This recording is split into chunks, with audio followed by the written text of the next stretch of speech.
예수님의 탄생은 오늘 우리가 읽은 본문에도 나왔던 것처럼 지극히 높이 계신 하나님께 영광이고, 또한 땅에서는 하나님이 기뻐하신 그 백성들에게 평화의 소식입니다.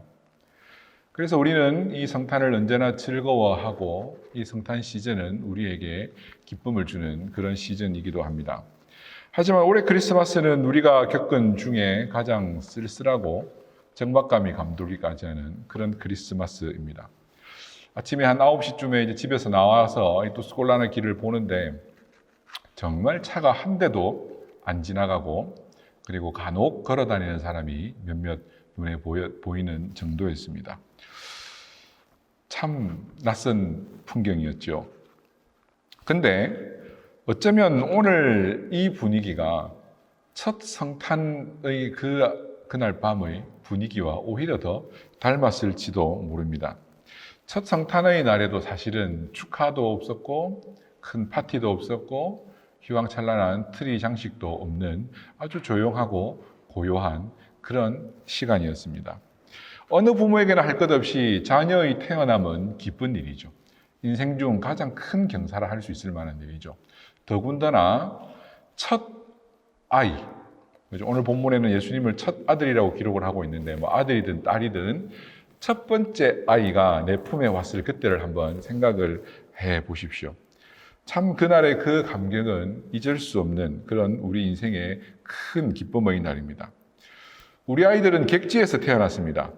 한국에 있었으면 가족들에게, 친지들에게, 또 교인들에게, 목사니까요, 교인들에게 또 많은 축하도 받고 또 이런 기쁨 가운데 참 아이의 그 출생을 이렇게 즐기고 또 감사할 수 있었을 텐데, 객지에서 그 병실에서 그냥 우리들끼리 조용히 지내면서 사실 한편으로는 마음에 쓸쓸하기도 하고, 또 이 객지에서 어떻게 이 아이들을 키울지 막막하기도 하고, 좀 그런 시간들을 보내었습니다.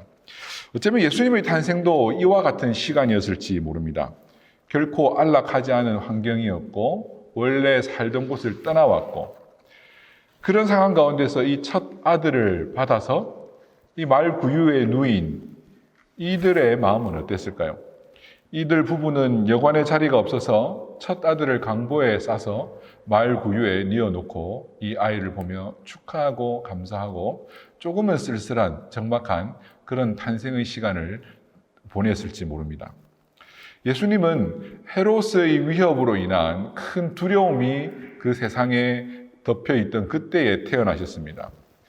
천하를 호령하던 로마의 황제 가이사 아구스토가 그의 영으로 온 세계에 전 세계가 다 자신의 출생한 곳에 가서 호적을 하게 한 그런 명령이 그 땅에도 영향력이 미칠 그런 때에 태어나셨습니다. 그런 상황 가운데 적막하고 막막한 그런 밤이었지만 이 예수님, 요셉과 마리아의 첫 아들로 오신 이 예수님의 탄생은 오늘 본문 말씀이 우리에게 일러주는 대로 온 세상에 기쁨을 미치는 가장 큰 기쁨의 좋은 소식입니다. 오늘 본문은 가이사 아구스토가 천하를 다스리던 때에 있었던 예수님의 출생 사건을 기록하고 있는데요. 흔히 우리가 시저로 알고 있는 이 가이사 아구스토는 주전 27년에서 주후 14년까지 로마의 황제로 전 세계를 다스리던 그런 황제입니다. 아구스토는 로마 제국을 큰 평화의 시대로 이끈 그런 큰 업적을 쌓은 그런 황제입니다. 그는 자신의 넓은 제국에 호적을 하도록 명령을 내렸습니다. 이 호적을 통한 인구조사는 바로 세금을 걷기 위한 그런 목적으로 이제 내려진 것이죠.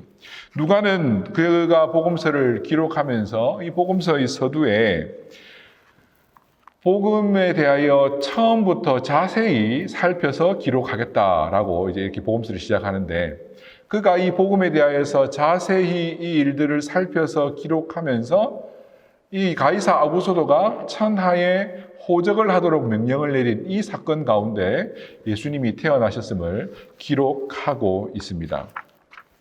이 아구스토의 호적 명령은 온 천하를 호령하던 그의 영향력이 얼마나 큰 것인지 보여주는 역사적 사건이죠. 하지만 하나님은 이 역사적 사건을 통하여서 천하를 호령하던 그 가이사 아구스도를 통하여서 하나님의 계획을 이루어 가시는 방법으로 사용하셨습니다. 이 명령으로 인해 요셉과 마리아는 호적을 하러 베들레헴으로 먼 여행을 떠나야 했습니다. 그리고 여행 중에 여간도 잡지 못할 만큼 급박하게 첫 아들을 놓아야 했습니다. 천하에 내려진 이 명령을 통해 하나님은 온 천하의 기쁨이 되는 좋은 소식을 전하여 주셨습니다. 9절 말씀을 보시면 주의 천사가 밖에서 양을 치던 목자들에게 나타나 호련히 큰 영광의 빛이 임하였습니다. 이 모습을 목격한 목자들의 반응이 무엇입니까? 그들의 반응은 무서움, 두려움입니다. 당연히 두렵죠. 하나님의 천사가 나타나 그 영광의 빛이 임할 때에 그 앞에 압도당하는 인간은 두려워할 수밖에 없습니다. 왜냐하면 사람은 거룩하신 그 하나님 앞에서 그 영광을 목격하면 죽어야 하는 죄인입니다. 누구도 하나님 앞에 설 수 없는 자들입니다. 그런데 그들 앞에 이 하나님의 영광스러운 빛이 그 임재가 임하였습니다. 그래서 그것을 보고 이 목자들은 두려워하였습니다. 여러분, 이 세상은 두려움과 무서움이 가득한 그런 곳입니다. 우리는 무서운 세상 가운데 살아갑니다.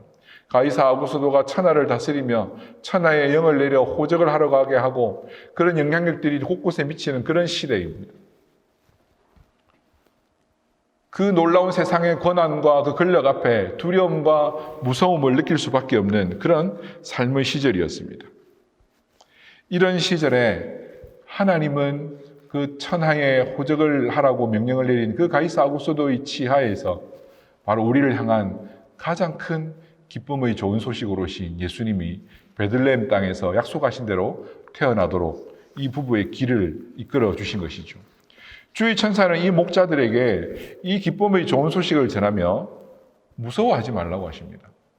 하나님이 우리에게 주신 이 좋은 기쁨의 소식은 두려움 가운데 살아가는 우리들에게 이 두려움이 사라지도록 하는 기쁨의 좋은 소식인 줄로 믿습니다. 우리가 이 땅 가운데서 살아갈 때에 어떤 두려움 가운데 살아가십니까? 막막하죠.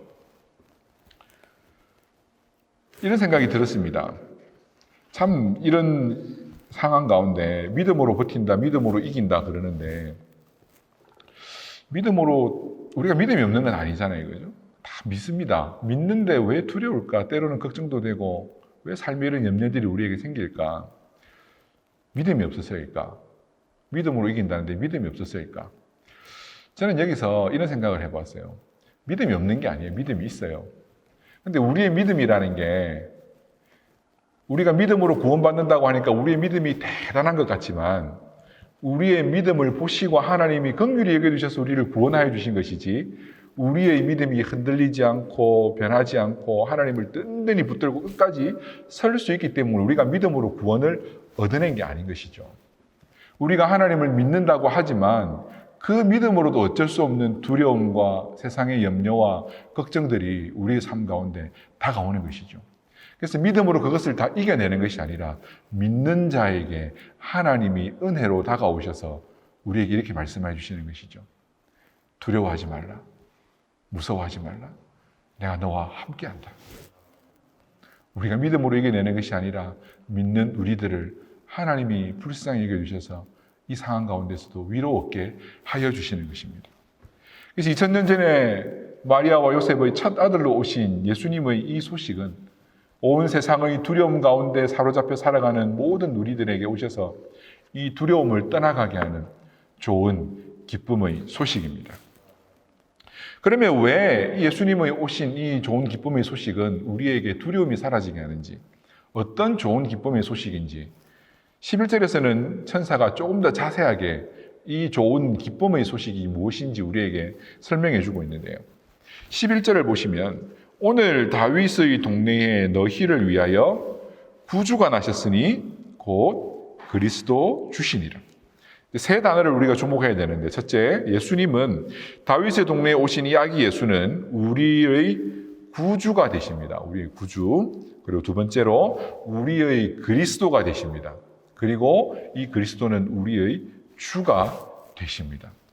다윗의 동네에 태어나신 예수님은 우리의 구주가 되시는데, 이 구주라는 말은 구원자, Savior라는 말입니다. 이 구주라는 호칭은 헬라의 신들이 종종 사용했던 표현입니다. 특별히 치료의 신인 아스클레피오스는 구원자, 구주로 역임을 받았습니다. 치료를 해주니까요. 종종 말씀을 드렸죠. 그 뱀으로 이렇게 아스클레피오스의 지팡이에 뱀이 칭칭 감고 있는 그 치료의 신. 그리고 로마의 황제들도 이 구주라는 호칭을 종종 사용했습니다. 그런데 여러분, 우리의 구주는 누구이십니까? 마리아와 요셉의 첫 아들로 오신 이 아기 예수님 외에는 우리에게 구주가 없는 줄로 믿습니다. 이 구주는 우리를 죄에서 구원하시는 분입니다. 그래서 우리에게 좋은 기쁨의 소식이 되어서 우리가 두려움 가운데 살지 않고 주님이 주시는 평화 가운데 살아갈 수 있는 것이죠. 그리고 여러분, 그리스도와 주라고 하는 이 표현들도 사실은 로마의 황제들과 다 연결해서 생각해 볼 수 있는 단어들인데, 그리스도라는 말은 기름 부음 받은 자라는 뜻이죠. 히브리어로는 메시아. 그러니까 이스라엘 백성들이 기다려왔던 하나님이 기름 부음 세운 종. 구약 성경에서 기름 부어 세우는 종은 왕과 제사장입니다. 특별히 구약 성경에서 이 기름 부음은 하나님의 구원과 관계해서 종종 그렇게 사용되던 단어입니다. 하나님께서 구원자로 보내주실 그에게 하나님이 기름 부어 세웠다라는 이런 이제 표현들이 나오는데요. 그래서 어떤 선교단체들에서 이 기름 부음, 기름 부으심 이런 단어들을 종종 쓰는데, 그냥 아무 때나 기름 부으심, 기름 부음 이렇게 쓸 단어는 아닙니다. 그냥 능력이 있다, 하나님께서 은사 주셨다, 이 정도의 말로도 사용해도 되는데, 이 기름 부으심, 기름 부음이라는 단어를 굳이 사용할 필요는 없어요. 그 단어를 사용하지 않아도 대체할 용어가 충분히 있는데, 그래야 이 기름 부음 받은 자라고 하는 이 단어를 통해서 우리가 예수 그리스도, 우리를 위하여, 우리의 구원을 위하여 하나님의 기름 부으심 우리 땅 가운데 오신 예수 그리스도가 더욱더 분명히 드러날 수 있단 말입니다. 그래서 선교단체들에서 어떤 의도에서 이 기름 부으심이라고 하는 단어를 사용하는지는 제가 충분히 이해는 하지만, 그래도 대체할 용어가 있기 때문에 저는 쓰지 않는 게 훨씬 더 우리에게 유익하다고 생각을 합니다. 그래서 혹 여러분들이 다른 교회나 이렇게 다른 선교단체에 속한 분들과 교제할 때 이런 단어를 쓰는 사람이 있다면 싸울 필요는 없습니다. 쓰는 사람 우리가 굳이 뭐라고 하겠습니까? 하지만 그게 어떤 의미인지를 아시고 굳이 우리는 그 단어를 쓰지 말고 좀 다른 용어로 이렇게 바꾸어서 쓰고, 이 기름 부으심은 우리의 구원자가 되시는 예수 그리스도에게 국한하여서 사용하는 것이 훨씬 더 유익할 것입니다. 하여튼 이 기름 부음 받은 자는 구약성에서 왕과 제사장에게 적용되었는데, 로마의 황제가 왕이잖아요, 그죠? 이 당시의 세상을 다스리던. 하지만 그 황제가 아니라 하나님의 기름 부으심을 받은 예수 그리스도가 우리를 위한 구주로 이 땅에 오신 것이죠. 그리고 이 하나님의 기름 부음 받은 이 그리스도 예수는 우리의 주가 되십니다. 이 주라고 하는 용어도 로마의 황제들이 자신들을 지칭할 때 사용하던 단어들이지 않습니까? 그래서 영어에서도 왕을 지칭할 때 My Lord라고 부르죠.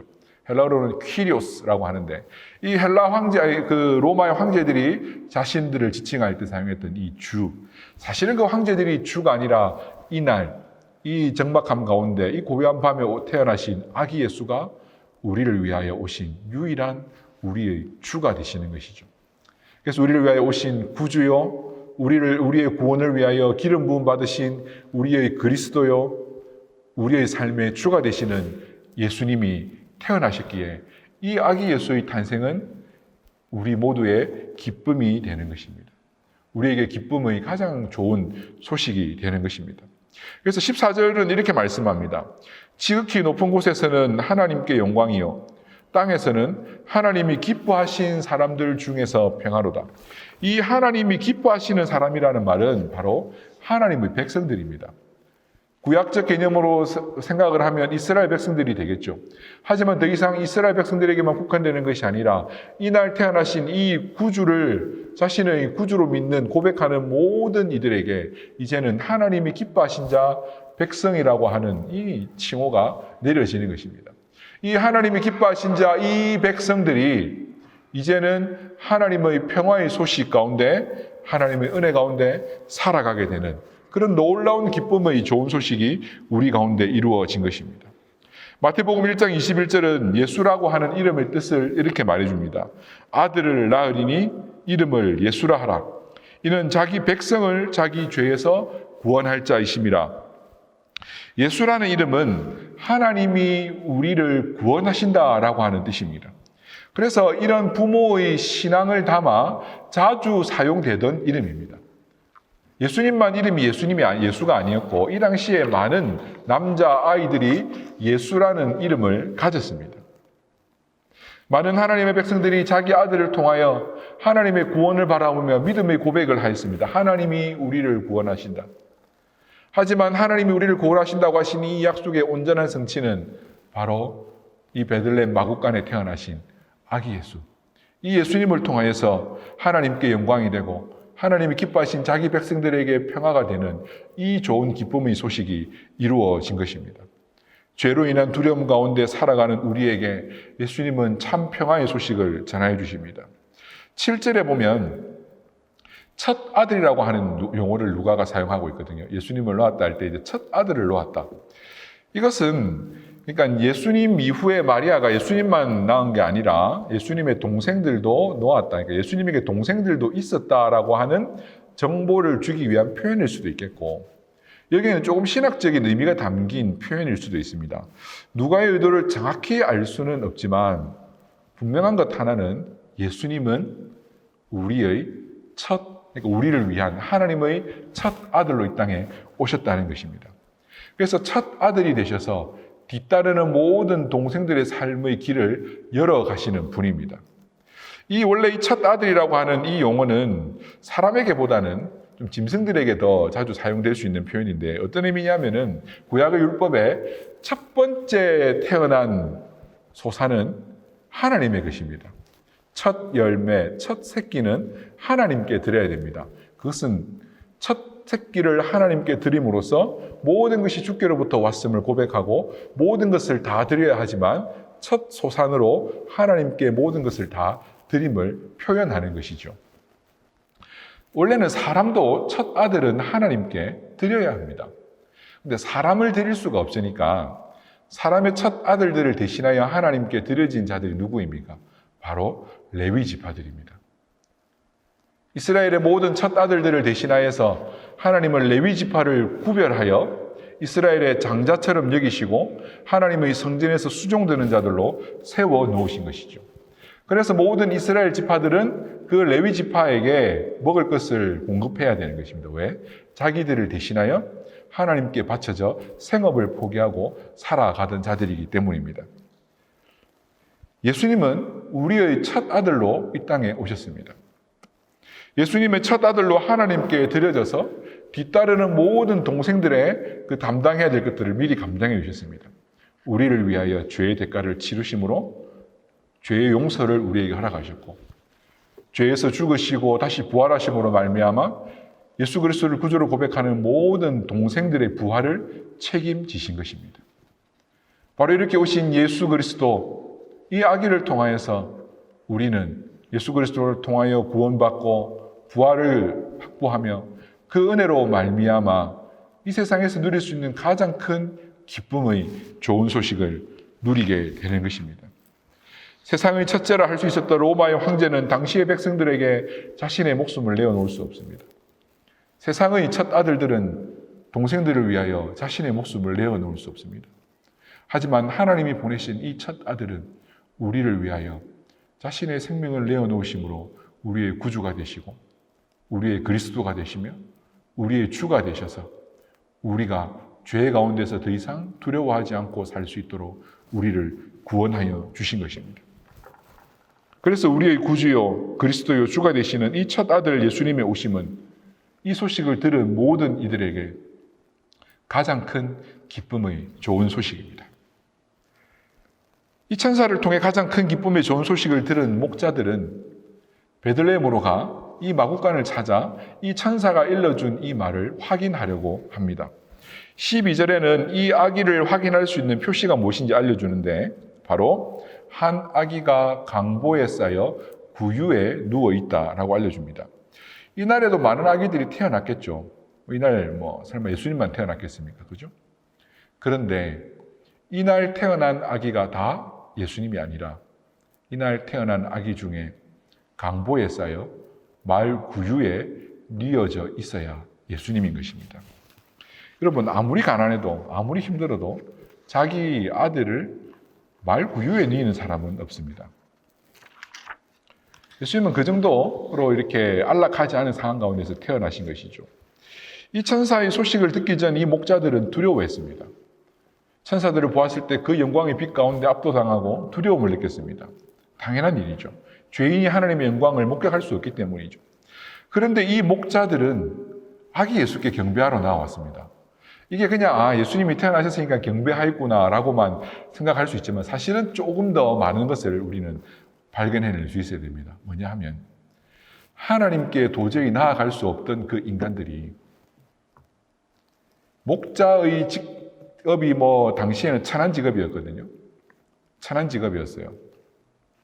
그래서 사람을 천하게 여기는 의미에서가 아니라 이 목자는 그 당시에 가장 천하게 여겨지던 직업 중에 하나인데 그런 목자들이 그 왕에 오신 그 왕의 아기를 어떻게 볼 수 있겠습니까? 그죠? 그런데 하나님의 은혜는 이 기쁨의 좋은 소식은 이제 왕의 영광스러운 그 모습 앞에 더 이상 두려워하는 것이 아니라 누구든지 나아가 그 아기께 경배하고 그 왕께 나아가 그 왕의 영광을 이제는 볼 수 있게 된 것입니다. 예수 그리스도를 통하여서 이제 우리가 그 지성소 안으로 나아가는 것에 대하여 두려워하지 않아도 되고 하나님의 영광 앞으로 나아가는 하나님의 그 은혜 앞으로 나아가는 것에 대하여서 더 이상 두려워하지 않아도 되는 것입니다. 예수님께서 우리에게 이 모든 길을 열어놓으신 것이죠. 예수님을 통하여 이제는 그 예수님 앞에 나아가 그 영광을 보는 것입니다. 아기의 모습으로 오셨습니다. 세상에서 가장 평안하고 가장 연약하고 가장 순한 아기의 모습으로 오셨는데 그 아기는 이 천한 목자라 할지라도 그 목자에게 아무런 해코지나 보복을 할 수 없는 그런 연약한 존재이죠. 우리 예수님은 그런 연약하신 분이 아니지만 우리를 위하여 죄인들을 위하여 가장 연약하고 낮은 모습으로 오셔서 누구든지 볼 수 있도록 누구든지 목격할 수 있도록 누구든지 나와 경배하며 찬양할 수 있도록 모든 구원의 길을 은혜의 길을 열어주신 것이죠. 여러분, 우리에게 누구의 아기가 태어나면 어떻게 합니까? 그 아기 한번 안아보고 싶잖아요. 그죠? 손 소독도 하고 좀 먼지도 털고 정말 양해를 구하고 한 번만 안아봐도 될까요? 그러면 조심해서 혹시 목이라도 뒤로 처질까 봐 조심 하면서 너무 이쁘다 그러고 축하하고 아빠 닮았네 엄마 닮았네 그러면서 얼마나 이렇게 아기를 보면서 막 이뻐하고 얼르고 달랩니까? 그런데 우리가 예수님께 그렇게 할 수 있겠습니까? 아유, 예수님 이쁘네요. 아기. 그냥 우리가 생각하고 있는 예수님이라면 그렇게 할 수 없죠. 그런데 예수님은 아기의 모습으로 오셔서 우리가 그 앞에 나와 경배하며 두려움 없이 예수님을 목격할 수 있도록 경배할 수 있도록 은혜의 길을 우리에게 열어주신 것입니다. 신학자 보네퍼는 예수님의 삶은 구유에서 시작해서 십자가로 마쳐진다 이런 말을 남겼습니다. 우리를 위한 구주로 오신 예수님의 이 구주의 사역은 그리스도의 사역은 이 구유와 십자가를 통해서 완성된 것이죠. 가장 낮고 낮은 그 구유로 오셔서 마을 구유로 오셔서 우리의 구주가 되어주셨고 가장 비천한 모습으로 십자가에 달리셔서 우리의 구원을 완성하여 주신 것이죠. 이 좋은 소식은 예수님이 우리를 죄에서 구원할 구주가 되시며 우리를 위하여 기름 부음 받은 메시아이시며 우리의 주가 되심을 알려주시는 그런 좋은 소식입니다. 이제 이 좋은 소식은 하나님이 기뻐하시는 백성들에게 두려움이 사라지게 합니다. 누구든지 하나님 앞에 나아갈 수 있게 합니다. 그리고 그 아기께 경배하며 이제 자기 삶의 자리로 나아가 이 아기를 전하고 이 복된 소식을 전하는 삶의 길로 이끌어 주십니다. 가장 약한 아기의 모습으로 오셨지만 그 어떤 위협과 두려움 앞에서도 그 평화를 잃지 않으신 아기 예수. 이 아기 예수의 이 평화로운 모습은 오늘 우리 삶이 그 어떤 위협과 두려움 앞에 있다 할지라도 우리의 삶의 평화가 깨어지지 않을 것을 오늘 우리에게 가르쳐 주는 것입니다. 사는 성도 여러분, 예수님은 연약한 우리의 삶 가운데 두려움이 사라지게 할 것입니다. 우리 삶의 걱정과 염려를 이길 수 있도록 우리에게 은혜 주실 줄로 믿습니다. 코로나로 인해 여전히 어렵고 두려움이 있습니다. 평화의 소식을 정말 간절히 찾고 기다리는 것이 요즘 우리들의 삶입니다. 하지만 이 평화의 소식은 이미 우리에게 임하였고 오늘 예수 그리스도를 통해서 우리의 삶에 이루어진 줄로 믿습니다. 우리의 삶이 평화로운 것은 우리의 삶이 편안해서가 아니고 우리의 삶에 아무런 문제가 없어서도 아니고 우리의 삶에 걱정이 없어서도 아닙니다. 그러한 걱정과 두려움 가운데서도 예수님이 우리와 함께 하시기 때문인 줄로 믿습니다. 2000년 전에 우리를 위하여 오신 이 예수 그리스도가 우리에게 가장 큰 기쁨의 좋은 소식인 줄 알고 함께 나누고 기뻐할 수 있는 우리 성도님들 되시기를 바랍니다. 이 말씀을 좀 드리고 이제 설교를 마치려고 하는데요. 어제 이제 우리 아이들이 보는 애니메이션을 보는 중에 이런 장면이 있었어요. 어떤 아이가 이제 산타클로스 할아버지를 만나서 선물을 나눠주러 가는 길에 동행을 하는데 마지막 친구에게 선물을 줘야 되는데 그 친구에게 줄 선물을 할아버지가 잃어버린 거예요. 근데 보니까 남은 것이 그 함께했던 꼬마 아이의 선물만 남아있는 거예요. 할아버지가 고민하고 어떻게 하나 안절부절 하는데 그 꼬마가 뭐라고 하냐니까 할아버지, 저는 오늘 할아버지와 함께 다닌 것만으로 너무 기뻤고 제 생에 가장 큰 크리스마스 선물을 받은 것 같아요. 그러니까 내 선물을 드릴 테니까 이 선물을 그 친구에게 주세요 라고 하더라고요. 그러면서 마음속으로 좀 우스갯소리인데 아유, 올해는 코로나 때문에 산타 할아버지도 못 찾아오는데 그죠? 이 비유적인 이야기입니다. 오해 안 하시죠? 코로나 때문에 우리에게 찾아와야 될 많은 기쁨의 선물들, 좋은 소식들, 좋은 교제들, 파티들, 뭐 선물들, 축하 메시지들 참 그렇지 않습니까? 그죠? 한다고 하긴 하지만 분위기도 나지 않고 우리에게 왔어야 될 산타들이 코로나 때문에 우리에게 찾아오지도 못하고 산타 할아버지도 지금 레드존에 걸려가지고 어디 멈춰 있을 거예요. 그래서 우리가 산타는 아니지만 오늘 우리 삶의 주변에서 내가 다가갈 수 있는 어떤 삶의 영역에서 우리가 산타가 못 오시니까 그 산타가 되어주면 어떨까 이런 생각을 해보았어요. 저는 어릴 때 보수적인 교회에서 자랐기 때문에 산타 말만 들어도 좀 알러지 반응이 있습니다. 어릴 때 하도 크리스마스의 주인공은 산타가 아니고 예수님이야 이런 게 있어가지고 산타는 생각도 하면 안 되는 줄 알았어요. 우상인 줄 알았어요. 근데 생각해 보니까 서양에 이렇게 유럽에 나와서 이렇게 생각을 해 보니까 원래 산타클로스는 이 크리스마스에 좋은 마음을 나누고 선물을 나누던 어떤 한 할아버지였잖아요. 그죠? 그래서 그 좋은 것들을 나누는 풍습들이 여기에도 남아있어서 이걸 굳이 어떤 좋은 문화로 생각을 하지 뭐 그런 걸로 진짜로 루돌프를 타고 오는 그런 판타지 가운데 있는 산타를 생각하는 건 아니잖아요. 그래서 오히려 잃어버려가는 이 좋은 어떤 문화들 꼭 산타 분장을 해야 되는 게 아니라 산타가 했던 그런 좋은 나눔들, 선한 섬김들을 오히려 교회가 더 회복하고 찾아야 되는 것이 아닌가 이런 생각을 해보았습니다. 우리 앞가림 하기도 바쁘고 힘든 시기이기도 하지만 조금만 우리가 마음을 따뜻하게 내어서 어떤 걸 할 수 있을까? 누구에게 한번 찾아가 볼 수 있을까? 누구에게 나눌 수 있을까? 지금 산타를 기다리는 누군가는 없을까? 이미 우리에게 가장 큰 기쁨의 좋은 소식은 찾아왔고 이제 그 소식을 받은 우리가 가장 큰 기쁨의 소식은 될 수 없지만 그 소식을 받은 우리들이 그 기쁨을 나누는 작은 예수로서 혹은 산타클로스로서 이렇게 우리 삶 가운데 나누고 좀 따뜻한 크리스마스를 보낼 수 있는 하루하루 시간들이 되면 어떨까 이런 생각을 해보는 것입니다. 저는 제대로 한번 찾아서 해보겠습니다. 여러분들도 형편이 되시면 또 주변을 돌아보시면서 크지 않아도 돼요. 돈이 안 들어도 괜찮아요. 따뜻한 문자 하나라도 괜찮고요. 전화 한번 하는 것도 괜찮고요. 그래서 이 정말 삭막한 이런 분위기 가운데 좀 따스함을 전할 수 있는 이 성탄의 가장 큰 기쁘고 좋은 소식을 전하고 나눌 수 있는 우리 로마 한인교회 모든 성도들 되시기를 축원합니다.